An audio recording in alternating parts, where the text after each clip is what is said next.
ये कहानी एक छोटे से जापानीज आइलैंड से शुरू होती है, जिसे दूर से देखने पर कोई वॉरशिप लगती है, लेकिन असल में ये एक पूरी सिटी थी। एक ऐसी सिटी जिसे लोग कभी दुनिया की सबसे घनी आबादी वाली जगह कहते थे, पर आज ये सिर्फ टूटे हुए बिल्डिंग्स और सन्नाटों का जंगल बन चुकी है। इस आइलैंड पर कभी 5,000 से ज़्यादा लोग रहते थे। उनके घर, उनका सामान, उनकी यादें, सब कुछ आज भी वहाँ मौजूद है। बिल्कुल ऐसे जैसे सब लोग एक रात में सब कुछ छोड़कर भाग गए हों। School, hospital, cinema, shops, swimming pools, सब कुछ अब खोखला और बर्बाद हो चुका है। ये आइलैंड है हाशिमा। और क्यों सब लोग इसे एक रात में छोड़कर चले गए, ये मिस्ट्री लोगों को आज तक हैरान करती है। एक वक्त था जब जापान ने 35 साल तक किसी को भी इस आइलैंड के आसपास जाने नहीं दिया। हाशिमा को बैटलशिप आइलैंड भी कहा जाता है, क्योंकि दूर से ये एक जायंट वॉरशिप जैसा लगता है। साथ ही इस रीजन में 500 से ज़्यादा आइलैंड्स हैं, लेकिन कोई भी हाशिमा जितना इम्पोर्टेंट नहीं था। ये आइलैंड जापान की इकोनॉमी का बैकबोन था। इसकी ही वजह थी कोल माइनिंग। 150 साल तक इस आइलैंड ने ओशन के नीचे से 1 करोड़ 65 लाख टन कोल निकाला। जितना कोल आज इंडिया को 1 महीने और पाकिस्तान को 10 महीने तक बिजली दे सकता है, ये पावर का एक साइलेंट एम्पायर था। 1800 में जब लोगों ने यहाँ ज़मीन पर फैला हुआ कोल देखा, तो शुरू में उन्हें समझ नहीं आया कि ये कितना वैल्यूएबल है। लेकिन एक आदमी ने इसकी हीट प्रॉपर्टी डिस्कवर की, और वहीं से कोल का सफ़र शुरू हुआ। 1885 में नागासाकी एक मेजर इंटरनेशनल शिपिंग पोर्ट बन गया। अमेरिका और चाइना के दरमियान सेल करते शिप्स यहाँ रुकते थे। स्टीम इंजन्स को चलाने के लिए सबसे ज़रूरी चीज़ थी कोल, और ये कोल सबसे आसान हाशिमा के पास मिलता था। डिमांड बढ़ने लगी तो लोगों ने ज़मीन पर फैला कोल जमा करने की बजाय माइनिंग शुरू की। धीरे धीरे सरफेस का कोल ख़त्म हो गया और माइनिंग अंडर वाटर टनल्स तक पहुंच गई। तब मित्सुबिशी ने आइलैंड खरीदकर प्रॉपर माइनिंग शुरू की। मित्सुबिशी ने वर्कर्स के लिए कंक्रीट होम्स बनाए ताकि उन्हें समुद्री तूफानों से बचाया जा सके। सी वॉल बनाई गई जिससे आइलैंड एक बैटलशिप जैसा लगने लगा। 1916 तक यहाँ 3,000 लोग रहते थे। आइलैंड छोटा था, स्पेस कम थी, इसलिए मल्टी स्टोरी कंक्रीट बिल्डिंग्स बनाई गईं। कुछ बिल्डिंग्स 9 फ्लोर्स तक जाती थीं।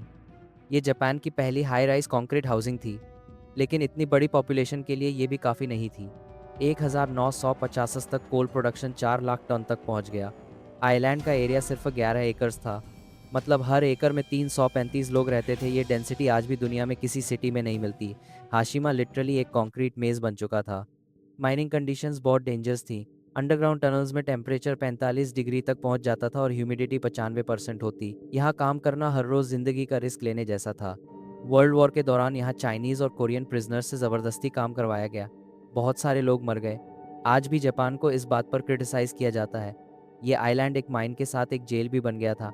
वॉर के बाद जापान ने अपनी इमेज इम्प्रूव करने के लिए आइलैंड पर सिनेमा, जिम, स्कूल और एंटरटेनमेंट सेंटर्स बनाए।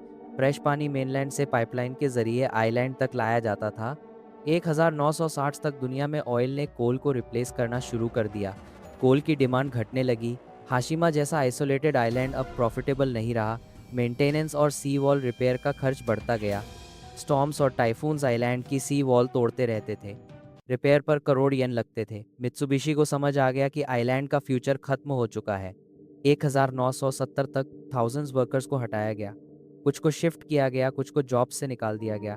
और फिर 15 जनवरी 1974 को मित्सुबिशी ने ऑफिशियल क्लोजर अनाउंस कर दिया। रातों रात थाउजेंड्स लोगों ने आइलैंड छोड़ दिया। वो अपने सामान तक नहीं ले जा सके। घर, फोटोज, टॉयज, क्लोथ्स, सब वहाँ रह गए। एक पूरी जनरेशन की यादें हाशिमा की दीवारों में बंद रह गईं। जापान ने आइलैंड को 35 साल तक बंद रखा। कुछ लोग कहते हैं कि जापान फोर्स्ड लेबर की हिस्ट्री छुपाना चाहता था। कुछ कहते हैं कि यह आइलैंड डेंजरस था। दोनों बातें किसी हद तक सच लगती हैं। आज हाशिमा एक गोस्ट टाउन है, एक ऐसी जगह जहां हवा भी सन्नाटे के साथ चलती है। टूटे बिल्डिंग्स, खोखले रूम्स और अंदर पड़े सामान देखकर लगता है कि टाइम यहीं रुक गया था। आइलैंड अब टूरिस्ट के लिए ओपन है, लेकिन सिर्फ लिमिटेड एरिया। बिल्डिंग्स इतनी फ्रेजाइल हो चुकी हैं कि अंदर जाना लाइफ थ्रेटनिंग है। हर कॉर्नर में एक कहानी छुपी है, एक स्ट्रगल, एक सैक्रिफाइस, और सबसे बड़ी बात, लोगों का ओवरनाइट वैनिश हो जाना। एक पूरा शहर जो एक रात में खाली हो गया। आज हाशिमा एक रिमाइंडर है कि प्रोग्रेस कभी कभी अपने पीछे सिर्फ खामोशी और खाक छोड़ जाती है।